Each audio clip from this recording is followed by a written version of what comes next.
cahaya nama. Kita sebut al-asma al-husna.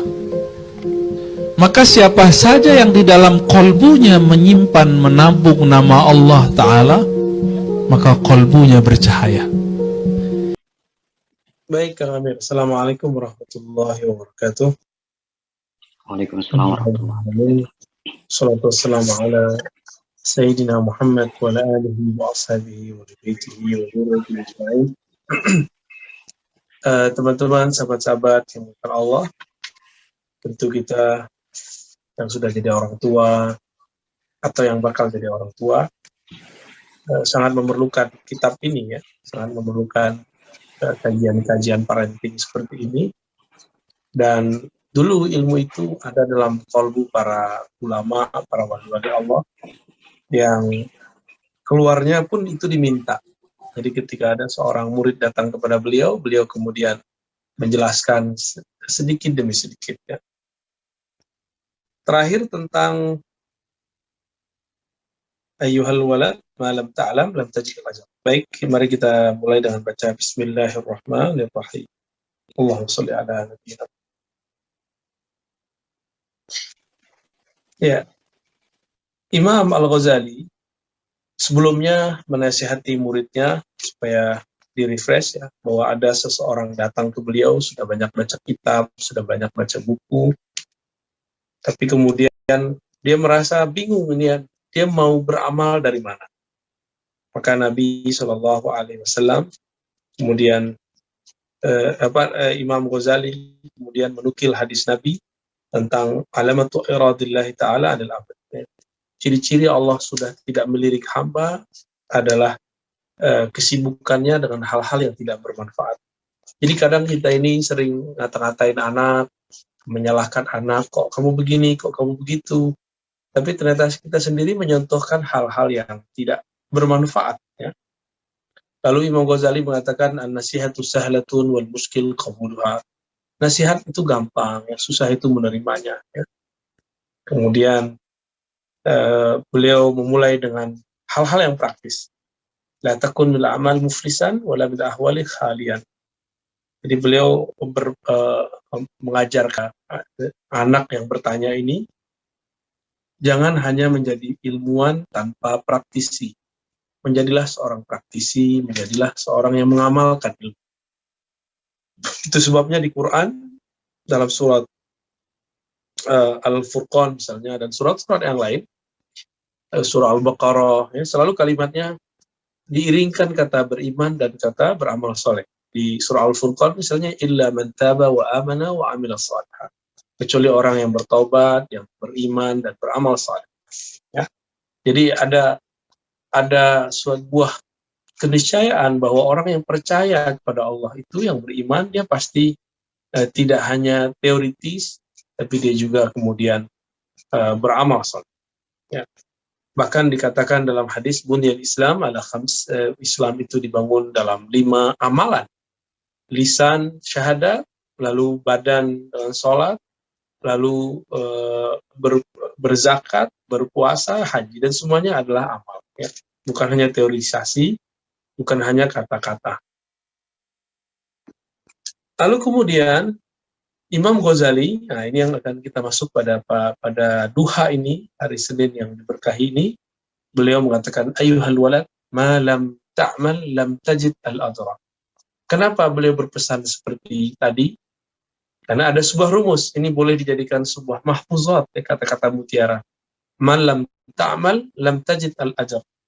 Apa yang engkau tidak amalkan, tidak engkau praktekkan, engkau tidak akan pernah mendapatkan hasilnya. Jadi orang-orang yang hari ini dia mendapatkan kesuksesan hidup di umurnya 30, 40, 50, itu merupakan tabungan-tabungan pekerjaan dia, karya-karya dia ketika dia sudah sedari remaja, umur 20-an, bahkan sebelum 20-an. Ya. Orang-orang yang jadi ulama ketika mereka masih sangat belia, sangat muda sekali, itu karena mereka belajarnya lebih muda lagi. Itulah kenapa teman-teman, walaupun antum ngaji di YouTube, ngaji di ini, ngaji ke Ustadz itu berkali-hari, berkali-kali, tapi tidak akan pernah mengejar mereka, karena mereka belajarnya sedari kecil. Ketika kita sedang bermain, mereka asik dengan sesuatu yang menurut kita, kok anak kecil bisa fokus ya? Kok anak kecil bisa membaca yang tidak dibaca oleh orang-orang biasa? Kok anak kecil bisa ikut majelis yang tua-tua? Imam Syafi'i, ketika anak-anak sedang bermain, beliau malah sibuk belajar bahasa. Ketika anak-anak bermain, beliau malah mutalaah kitab. Ketika anak-anak bermain-main, berlarian, beliau malah sibuk kemudian menghafal kitab. Setelah hafal Al-Quran, beliau langsung menghafal kitab Muwatta. Waktu itu baru ada kitab Muwatta, karena Bukhari belum lahir. Ya, kitab Muwatta lah yang paling sahih setelah Al-Quran, itulah Al-Muwatta. Beliau pun kemudian di umur yang 20 itu sudah menjadi seorang mujtahid. Di umur 12 beliau sudah dapat berfatwa. Di umur 15 beliau sudah mengagumkan banyak orang. Umur 20 beliau sudah menjadi mujtahid. Sudah bisa memproduksi sebuah hukum. Kok bisa begitu? Karena beliau dididik juga oleh orang-orang besar. Jadi bukan dilakukan oleh seorang seperti kita. Ya. Inilah kedahsyatan ibunya Imam Syafi'i. Beliau rela sepi karena dia sayang anaknya, dia rela berpisah dengan anak. Kita ini kalau sayang sama anak kan kita aktif. Kalau Imam Syafi'i disayang sama ibunya, dilepas belajar kepada Imam Az-Zanji, kemudian belajar ke Imam Malik, dilepas pergi kemana saja.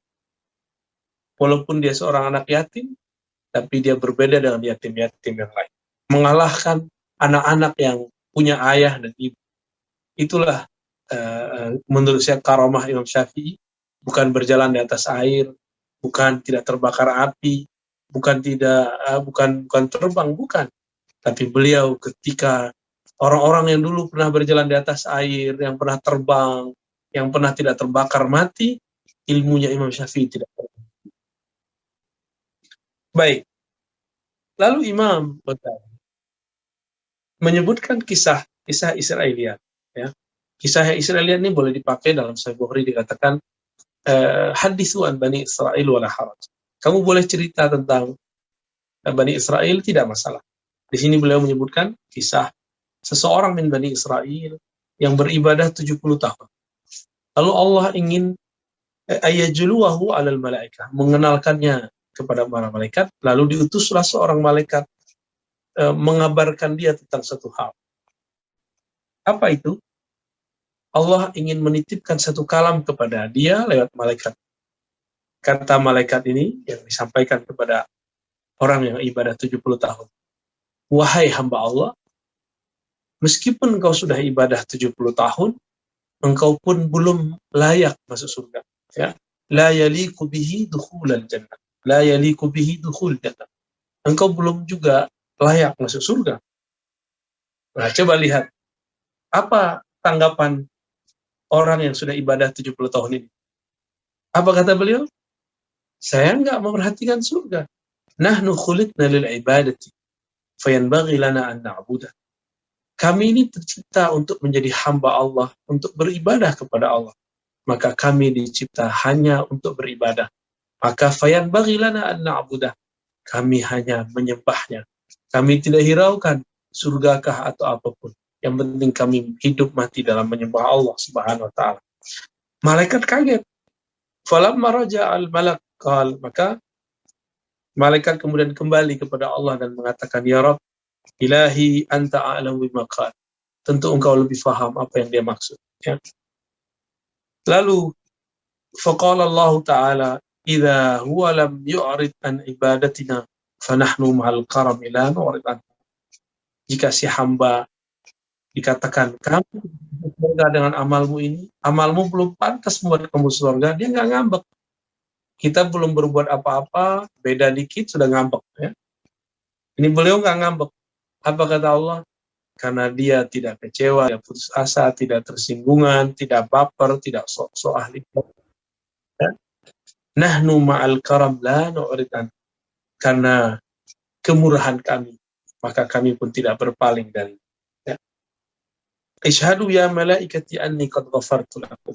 Maka saksikanlah wahai para malaikat. Jadi Allah berfirman kepada khalayak yang ada di langit, wahai para malaikat, aku telah mengampuni. Qala Rasulullah. Ini Imam Ghazali ini ahli fikih, ahli tasawuf, ahli qalbu, ahli kalam.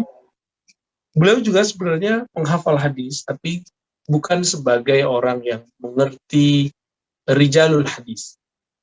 Ini juga diakui oleh Imam Ibnu Jauzi, Az-Zahabi. Tapi antum jangan kemudian meremehkan beliau. Beliau ini masih lebih banyak hafal hadis daripada kita. Sunan Abu Daud beliau hafal, ya. Beliau menyarankan orang kalau ingin jago dalam hukum, dalam kitab Abu Swasfa, maka hendaklah dia menguasai kitab Abu Daud, Sunan Abu Daud. Itu ada 4.000-an hadis, dan beliau menguasai semua. Begitu juga beliau mengatakan bahwa bukan beliau mengatakan, ya, beliau menulis di dalam Ihya Ulumuddin ada 4.000-an hadis tentang raqaiq, tentang ibadah dan kelembutan hati, yang hadisnya yang bermasalah sekitar 300-an, ya, itu pun sudah ditemukan beberapa penjelasannya, sisa nggak kurang dari 100 yang sekarang masih diperdebatkan. Dari 4.000-an, hanya 100, artinya masih 4.000 sekian, itu hadis masih bisa dipakai. Cuma sayang orang-orang yang tidak paham hakikat Imam Ghazali, karya dia belum ada, tapi dia sudah berani merendahkan imam yang luar biasa ini. Beliau ketika menyebutkan satu hadis, bisa jadi secara kualitas itu ada yang sahih, ada yang tidak sahih. Atau beliau menyebutkan hadis yang mauquf itu marfu, ya. Dalam hal ini beliau menyebutkan satu riwayat, hasibu anfusakum qabla an tuhasabu wazinu a'malakum qabla an tuzanu. Hisablah dirimu sebelum kamu dihisab. Timbanglah dirimu sebelum kamu ditimbang. Setelah kita takhrij, kita teliti, ternyata hadis ini bukan hadis marfu, tapi hadis mauquf. Hadis mauquf berarti dari sahabat, kita cek ternyata Sayyidina Umar. Ya. Tapi tentunya Sayyidina Umar juga seorang yang mana beliau mengambil kalam ini dari baginda Nabi SAW. Ya. Hasibu, hitunglah dirimu, hisablah dirimu sebelum kamu betul-betul dihisab. Timbanglah dirimu sebelum kamu betul-betul ditimbang. Ya. Kita kalau menimbang kalam kita, perbuatan kita, kayaknya kita lebih banyak bicara daripada kita beramal. Termasuk saya yang sedang mengajar ini. Namun saya menjadikan kalam saya ini sebagai amalan. Saya berminta kepada Allah, termasuk teman-teman yang bergerak dalam pergerakan parenting rahila, semoga kita dalam ridha Allah Subhanahu wa Ta'ala. Ya. Kalau dihitung-hitung amal kita nggak banyak amal. Namun saya meniatkan ihya'ut turas, menghidupkan turas, menghidupkan kitab-kitab ulama-ulama kita Ahlus Sunnah wali-wali Allah terdahulu sebagai amal. Karena ini saya anggap sebagai amal, maka saya menseriusinya dari teman-teman dulu mungkin masih sibuk dengan dunia, saya sudah sibuk dengan ini. Ya. Karena kita khawatir kalau kitab ini hilang. Waktu dulu saya masih sangat remaja, ya, umur 13-14. Saya datang ke perpus guru saya namanya Abu Ya Hasan Basri. Saya lihat ada rayap memakan buku-bukunya, kitab-kitabnya itu, karena itu pun sudah lemarinya sudah hancur, akhirnya ditaruh di lantai, tapi tinggi sampai ke atas tembok itu, sampai dinding. Mengambilnya pun susah, dan itu sudah banyak dimakan rayap. Teman-teman, semenjak saat itu saya berdoa, ya Allah, izinkan aku menguasai apa yang sudah ada dalam kitab-kitab ini. Semenjak saat itulah, saya kalau ketemu kitab, insya Allah sangat senang. Ya. Jadi kebahagiaan saya kalau ada kitab baru, baca kitab baru, atau mengajarkan satu hal yang belum saya ajarkan sebelumnya. Ya. Baik.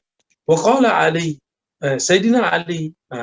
Jika menyebut nama Sayyidina Ali, kita boleh menyebutnya radhiyallahu anhu atau karramallahu wajhah, semoga Allah memuliakan wajahnya. Bahkan juga boleh dengan kalimat alaihissalam. Semuanya kita temukan dalam Sahih Bukhari, kita dapatkan dalam riwayat-riwayat ahli hadis Ahlus Sunnah. Bagaimana dengan orang Syiah? Itu urusan mereka. Kita ngurus diri kita aja. Ya. Man zanna annahu bidunil juhdi yasil fahuwa mutamannin. Siapa yang mengira bahwa dia tanpa mujahadah dapat sampai kepada Allah, maka orang ini mutamannin.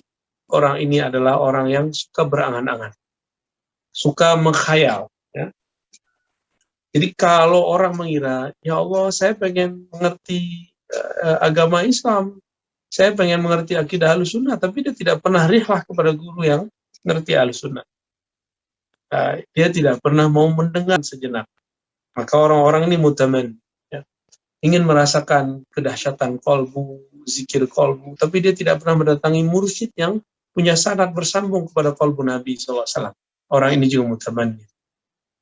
Saya masih ingat dengan orang-orang yang dari dulu selalu berkhayal. Dulu guru kita wafat, Kiai Ali Mustafa Yaqub wafat. Lalu datanglah orang-orang kepada saya banyak, dan itu bukan satu, nangis-nangis. Ustadz, Buya, saya nyesel, udah 3 tahun tinggal di pesantren tapi tidak pernah ngaji ke beliau. Ya salam, ya. Sekarang udah meninggal, waktu beliau meninggal nangis, setelah itu nggak ngaji lagi. Kalau beliau emang asli nangis, tentu dia ngaji kepada murid-murid Kiai Ali Mustafa. Ini contohnya, ya. Kemudian apa kata beliau? "Waman zanna annahu bi badlil juhdi yasil fa huwa mustahil."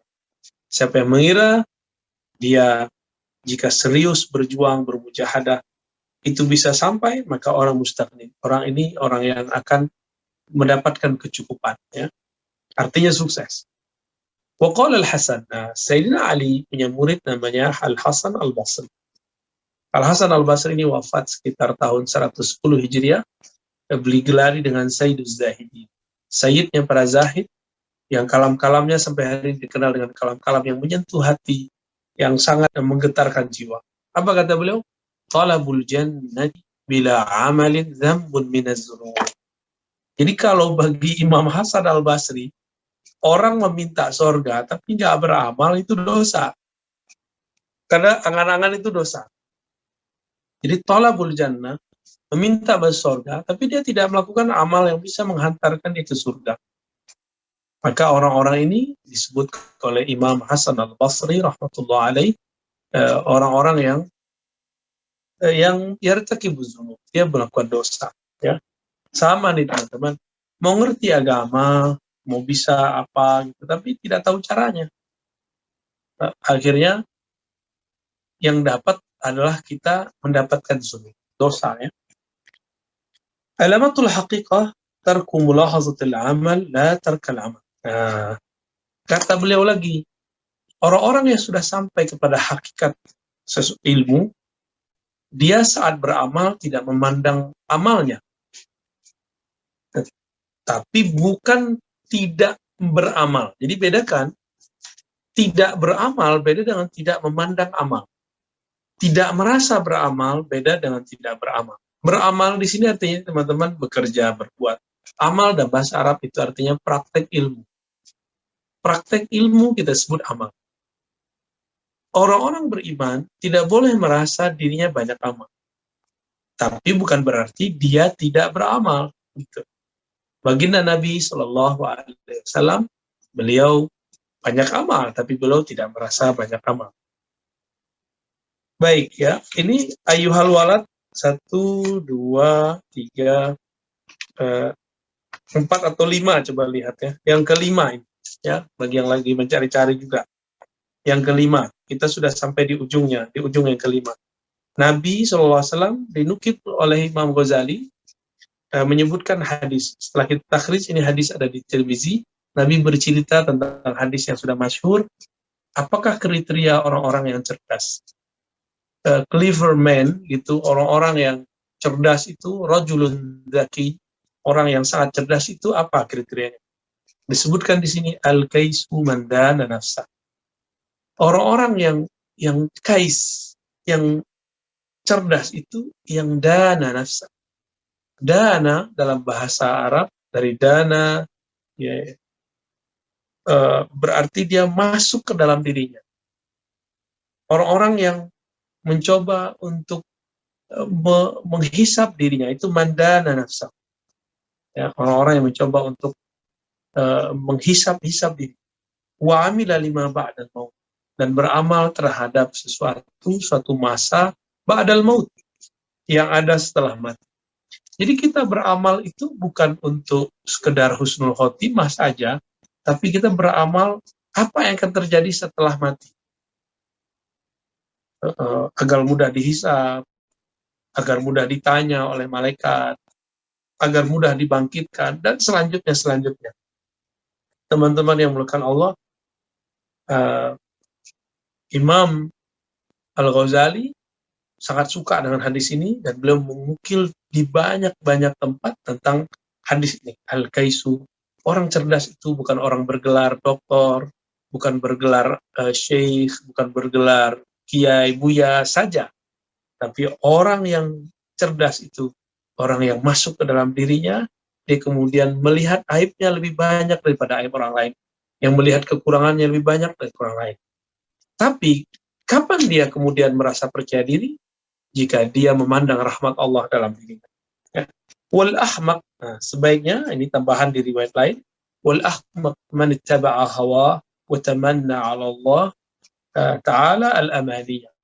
Orang-orang yang ahmaq, sangat bodoh, lawan dari kais, itu adalah orang-orang yang mengikuti hawa nafsunya, berangan-angan kepada Allah dengan banyak sekali angan-angan. Ya. Berangan-angan itu contohnya, ya Allah saya pengen tahajud, tapi dia nggak mulai tahajud malam ini dengan cara mempersiapkan dirinya sejak siang hari. Ya Allah saya pengen jadi orang alim, tapi dia tidak pernah ngaji kepada seorang ulama. Ya Allah saya pengen umroh, tapi tidak pernah nabung. Ya Allah saya pengen punya anak yang soleh, tapi dia tidak pernah mensolehkan dirinya. Ya Allah saya pengen baca Quran yang lancar, tapi dia tidak pernah belajar tajwid dengan benar. Teman-teman, saya kasih tahu, sehebat apapun tajwid antum, itu belum, pasti ada kekurangannya. Karena tajwid kita dipengaruhi oleh tajwid lokal, ya. Kita makharijul hurufnya masih lokal. Belajarlah kepada orang-orang yang punya sanad Jazariyah, ya, misalnya contohnya. Nanti antum akan merasakan baca Quran itu nikmat sekali, nikmat di lidah. Jadi ada orang yang terbata-bata secara lisan, tapi dia rohaninya bagus, dia oke.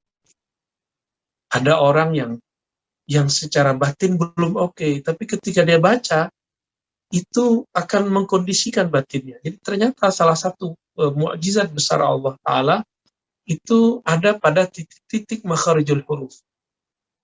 Orang-orang yang membaca Al-Quran dengan makharijul huruf yang baik, itu akan membuat suasana dirinya sangat syahdu. Karena kenapa? Karena setiap huruf yang dibaca itu akan menyentuh bagian-bagian sensitif di dalam diri kita, dalam rongga mulut kita, dan itu akan bersambung dengan kolbu, ya, sangat bersambung dengan kolbu. Kenapa? Saya kalau berbicara, kamu cantik deh, kamu gagah. Kalam itu kan muncul dari titik-titik atau makharijul huruf yang keluar dari mulut, lalu keluarlah satu kata. Nah ini sekarang jeroan kalam engkau memuji itu engkau pakai sendiri, kita pakai sendiri, dan terasa akan lebih dahsyat di dalam diri. Inilah kelebihan para ulama-ulama ahli zikir, yang mereka berzikir dalam diam, tapi dengan cara lidahnya itu kadang dilipat ke bagian rongga mulut. Ya. Baik.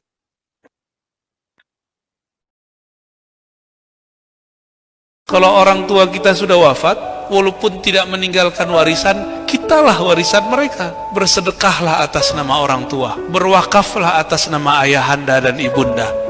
Itu bikin mereka senang, Pak, di sana. Senang nggak dapat kiriman anak walaupun kita punya duit? Senang, walaupun sedikit, tapi kita berasa, wah, anakku berkirim kepadaku, berarti dia masih ingat kepadaku. Sudah berapa tahun, Pak, ditinggal ayah ibu, pernahkah berkirim kepadanya? Coba mulai berkirim lagi. Jangan cuma kirim Fatihah, kirim sedekah cepat, kirim wakaf cepat itu.